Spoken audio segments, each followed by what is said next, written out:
Hey guys, I'm Adam and today I'm going to show you how to upgrade your Capital One card. So before proceeding, there are some basic stuff knowledge that you must know before upgrading your card.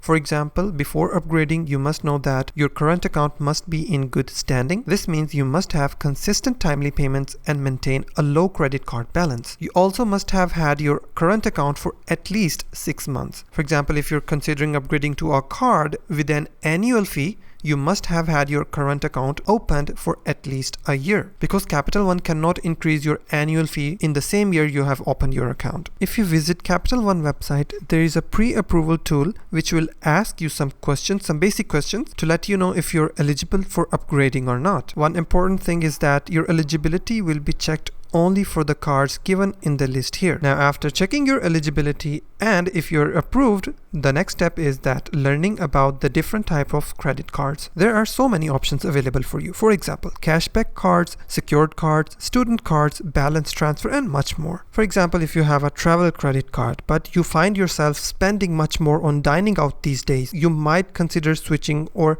upgrading to a dining credit card, which will be a better option. So after all of that, if you directly receive an offer from Capital One to upgrade your credit card, then you can easily complete the upgrade process by just accepting the offer over the phone. But in the case if you have not received any offer, then you have to call the number on the back of your Capital One card that you have right now in your pocket. Simply call them and request an upgrade. The representative will review your account, your eligibility, your credit scores, and blah blah blah, and some other important stuff. After that, they will review your account, and if they found you eligible, they will approve your request and send you a mail of your new card within a stipulated time. Well, there you have it, and that's how you can upgrade your Capital One card. If you find this video helpful, don't forget to hit the like button and also don't forget to subscribe.